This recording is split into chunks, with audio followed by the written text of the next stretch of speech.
Essa capa, eu não sei se dá pra ter noção do quão linda é essa capa. É o Kurt, né?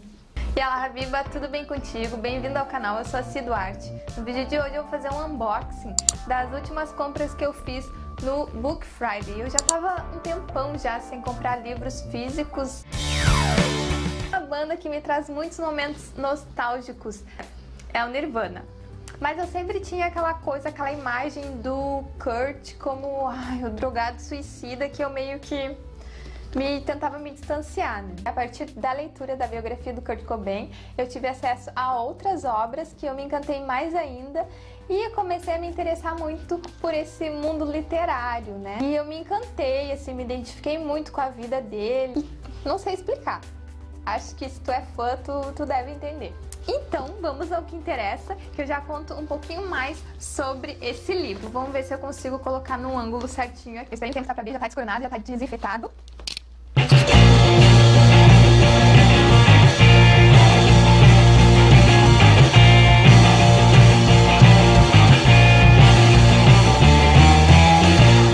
Gente, tcharam! Ai, meu Deus, eu queria tanto! Olha aqui, gente, olha que capa mais linda desse livro. Ai, é muito linda essa capa, né? Ai, eu vou ler de novo todinho ele. Ai, meu Deus, eu vou chorar. E no arquivo que eu li não tinha as fotos e eu vi que esse livro aqui tem. Ai, tem aqui, ó. Ai, meu Deus, Kurt. Ah, gente, a história dele, olha que legal ele aqui. Ah, aqui quando ele era criança. Aqui o pai dele, o Don Cobain. Ele fala também dessa foto aqui da família, que os pais do Kurt tinham uma relação meio conturbada, eles acabaram se separando, então o Kurt teve uma infância feliz, muito feliz até os 7 anos, né? Ele mesmo fala. Só que, ai, olha aqui ele, abertinho. Ai, meu Deus, eu vou chorar, eu sou muito fã, Olha aqui, olha aqui. Ai, meu Deus, obrigada, isso escolheu como faz. Aqui com a Kim. Deixa eu ver quem é que tá mais aqui. E a tia Mary. O Kurt teve algumas influências da família, do lado... Ah, aqui quando ele casou com a Courtney Love, no Havaí, ele tava de pijama. E aqui com a Frances Bean. As fotos não estão bem nítidas assim, né? E aqui é a casa que ele recém tinha comprado. Foi a estufa, então, que ele cometeu o suicídio. Em abril de 94. Mas quem foi Kurt Cobain? Kurt Cobain foi vocalista, guitarrista, compositor e idealizador da banda Nirvana, uma banda de rock alternativo que estourou no início dos anos 90 com o álbum Nevermind, álbum inclusive que desbancou o Michael Jackson das paradas na época, e foi a única banda de rock a conseguir desbancar Michael Jackson. Falando do título, também eu tenho sempre muita curiosidade para saber o que levou o autor a chegar no título. Heavier Than Heaven, ou Mais Pesado que o Céu, foi um slogan de uma turnê que o Nirvana fez em 1989 com outra banda, e o vocalista dessa banda era o Ted Doyle. E eles faziam referência Mais Pesado que o Céu, tanto o som pesado da banda, o som do Nirvana, quanto o peso do Ted, que ele tinha aí seus 140 quilos. E faz uma referência também à vida do Kurt, que foi uma vida que ele usou drogas desde muito cedo. Tem muitas passagens bem pesadas aqui, então é preciso ter um pouco de estômago porque acontece muita coisa mesmo que ele tem para falar nessa biografia, o autor. Então ele fez uma pesquisa durante 4 anos, ele entrevistou muitas pessoas para conseguir reunir tudo nesse livro. Charles Cross, o autor da biografia, ele foi editor da revista The Rocket e ele conheceu de perto essas bandas aí que foram originadas do movimento grunge, como o Nirvana, Soundgarden, Mudhoney, Pearl Jam, inclusive. E esse movimento também era caracterizado pelo tom das letras serem mais pesadas, mais a ver com a realidade adolescente da época, depressivo, um som mais pesado das guitarras, as roupas mais alternativas, e pode ter certeza que aquela tua calça que tu tem rasgada lá no roupeiro foi originada nesse movimento grunge, que mais tarde veio se refletir aí também na moda. O início da biografia já começa com um tom bem pesado, porque vai contar um fato que aconteceu com Kurt em 1992 em Roma, quando ele estava em turnê lá por Roma. A esposa dele, a Courtney, acorda com Kurt no chão, já azul, por uma overdose de medicamentos que ele misturou com álcool. Então ela tenta reanimar ele e ele acaba sendo internado e aí passou alguns dias em coma. E a partir de então, o autor conta toda a história do Kurt, desde a infância, ele faz numa ordem cronológica. Então a gente vai ter ali o início da vida dele como uma família normal, né, da época, lá na década de 70, uma família bem tradicional americana. Ele era uma criança muito bonita, as pessoas admiravam muito os olhos azuis dele, conta aqui no livro. Então o pai e a mãe dele amavam muito ele e eles ficaram muito felizes com o nascimento do Kurt. Who are you, Kurt? I'm Kurt Cobain. Yay! Só que quando os pais dele se separam, na época não era muito comum, né, as famílias se separarem, as famílias eram um pouco mal vistas, era tratado até com um pouco de preconceito. Então o Kurt, ele sentiu muito essa dor da separação da família. E antes disso, ele já mostrava sinais de ter muito talento para as artes. Ele desenhava muito bem, ele fazia pequenas composições quando eles faziam passeios em família. O Kurt, em algumas entrevistas, fala que foi com 7 anos e na biografia fala que foi com 9 anos que os pais dele se separaram. E a partir de então, o Kurt começou a ter sinais de depressão. Nunca foi diagnosticado que ele tinha depressão, mas ele começou a ficar muito solitário, muito sozinho. Ele odiou que os pais se separaram. Ele fez o pai dele prometer que o pai dele não ia mais se relacionar com ninguém até então. Eles ficaram os dois. A gente que tem pais separados, a gente não espera, a gente nunca quer ver os pais da gente se separando, né? E para muitas pessoas isso pesa bastante. E pro Kurt não foi menos que isso. Então ele internalizou muita coisa. A partir da separação, a vida dele vira um caos total. Ele vive fica um tempo morando com a mãe, ele não se dá muito bem com o padrasto, ele vai morar com o pai, daqui a pouco o pai dele começa a ter um novo relacionamento, ele mora um tempo com os tios, ele mora um tempo com os amigos, então ele fica um tempo ali com o amigo dele e a família desse amigo tenta integrar ele à rotina da família, dando algumas atividades para eles fazerem e aos finais de semana irem à missa, né, irem à igreja. Ele mora um tempo na rua, ele mora em corredores de prédios abandonados, ele fica em corredores de hospitais assistindo TV, então é bem sofrido, assim, é bem a situação total de abandono mesmo, né? I don't know how anybody deals with having your whole family reject you. Nesse período de rejeição, ele teve o primeiro contato com as drogas, né? Inclusive ele chegou a ser preso nesse período da adolescência porque ele foi pego pichando as paredes ali da cidade. Então toda a dor que ele vinha sentindo, ele foi transferindo para a arte da música. E na escola ainda ele conhece o Christian Novoselic, que foi o baixista da banda Nirvana. Eles se identificam muito por gostar do punk. Particularmente eles têm uma banda que eles são muito fãs dos Melvins. Então eles começam a se encontrar para dar início a uma banda. Teve alguns outros nomes até chegar no Nirvana. Em 1988 eles gravam a primeira fita tape, eles só tinham $200 e eles gravam a primeira fita tape já com algumas composições do Kurt. Em 89 é lançado o primeiro álbum deles pela gravadora Sub Pop, que eles falam aqui também que ela que meio que explorou a banda. Eles faziam muitas viagens, excursões, fazendo shows e eles recebiam muito pouco.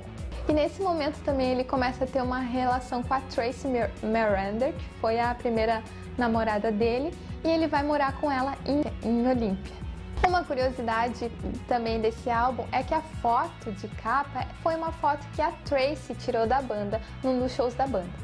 O nome também inicial era para ser Too Many Humans, só que numa das excursões do Kurt, ele viu uma placa, um cartaz de prevenção contra a AIDS que dizia Bleach Your Works, e resolveu aí então colocar o nome de Bleach, que significa alvejar, desinfetar. Bleach foi um álbum que não teve muita visibilidade, não teve muito sucesso, então eles resolvem ir para uma gravadora maior.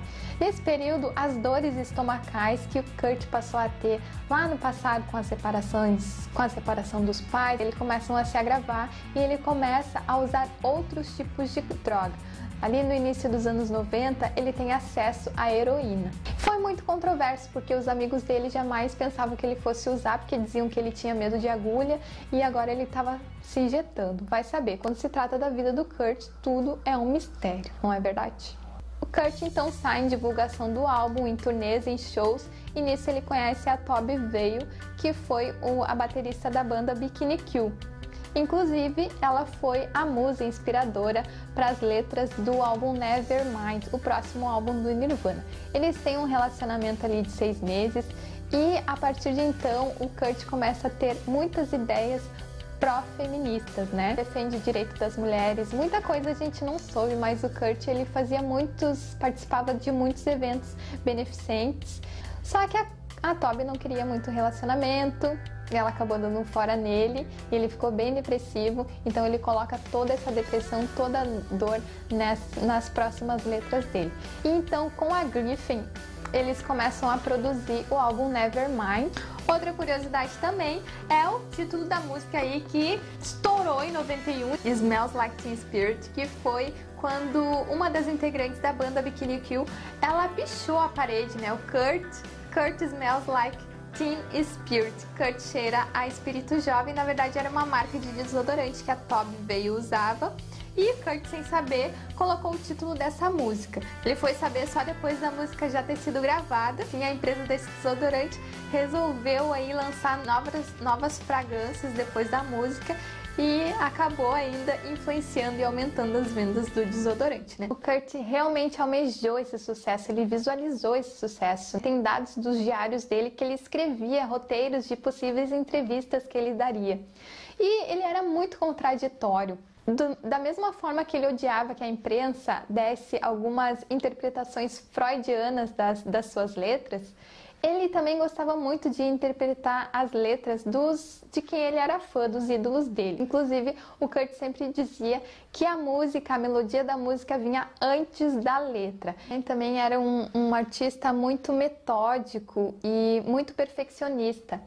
Ele sentia muito, ele queria que tudo fosse perfeito e quando algo saía fora do que ele pensava, ele se irritava muito. Inclusive, a direção do clipe da música Smells Like Teen Spirit, ele ficou pé da vida com o diretor, então eles não entraram num senso comum. Ele ficou realmente muito irritado e muito interessante porque ele escrevia exatamente o jeito que ele queria. E alguns trechos ali do clipe retratam um pouco da vida do Kurt quando ele trabalhou ali de zelador da escola, que ele limpava a escola. Então aparece mais no final do clipe alguém ali limpando. A palavra final tinha que ser dele. Ele realmente dirigia tudo quando se tratava do Nirvana, desde as capas dos CDs, a direção dos clipes, tudo tinha que ter o dedo dele. Ele realmente batia o pé e deixava muita gente ali do lado dele furiosa, muita gente se descabelando. Um artista com gostos muito peculiares, né? Ele tinha essa obsessão pelas causas da morte, pelo corpo humano, por coisas que a gente considera até nojentas assim, mas isso rodeava muito, assombrava muito a mente do Kurt. E algo que também leva a gente a ter uma certa curiosidade, que ele era muito fora do comum, ele não era nada comum, ele era muito simples e ele trouxe toda essa simplicidade dele para o palco e foi isso que conseguiu atingir muita gente. Ele não queria criar nenhuma imagem de um astro, ele era simples e teve uma morte muito trágica que abalou muita gente, né, infelizmente. E a gente não precisa querer ser o artista, eu acho que a gente precisa entender e levar pra gente o que foi bom dele. Essa biografia mexeu bastante comigo e me despertou para muitas outras coisas, inclusive para a literatura. Nessa biografia, o autor vai citar alguns livros que o Kurt leu. Alguns livros como O Sol é para Todos, Perfume, que tem um filme também, o Kurt cita até numa entrevista quando ele é questionado sobre um livro que ele realmente gosta, ele falou que ele já leu 2 vezes o livro Perfume. Ele leu também quando ele estava nesse início de namoro com a Courtney Love. Ele mandou cópias do livro O Retrato de Dorian Gray, do Oscar Wilde, e também da Emily Brontë, O Morro dos Ventos Uivantes.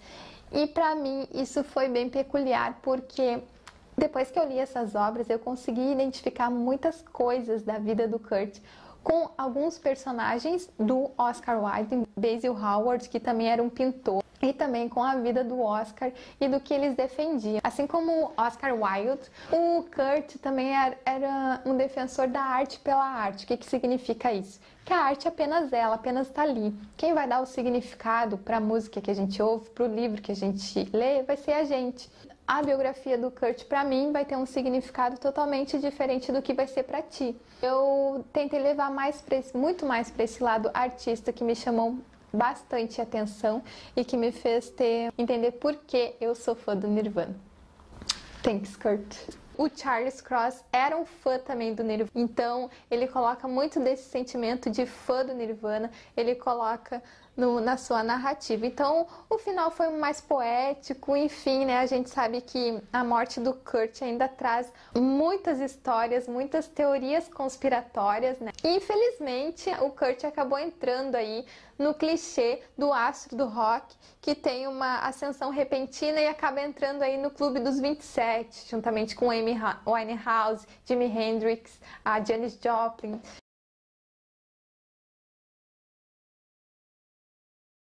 Bom, então acho que esse vídeo ficou muito longo. Eu sou suspeita para falar do Nirvana, eu sou muito fã, eu me identifico com muita coisa da vida do Kurt e com as músicas, as composições dele. Eu vou deixar aqui embaixo na descrição do vídeo, se tu tiver interesse, o link para adquirir o livro aqui na Amazon. Se tu comprar por esse link também ajuda o canal, contribui para o canal. Vou deixar aqui embaixo também o link do canal NB, que é exclusivamente sobre o Nirvana. Muito obrigada por ter assistido até aqui. E se tu é fã também do Nirvana, deixa teu comentário aqui pra mim, conta pra mim a tua música preferida, se tu leu essa biografia. Um grande beijo, até o próximo vídeo. Paz, amor e empatia. Bye!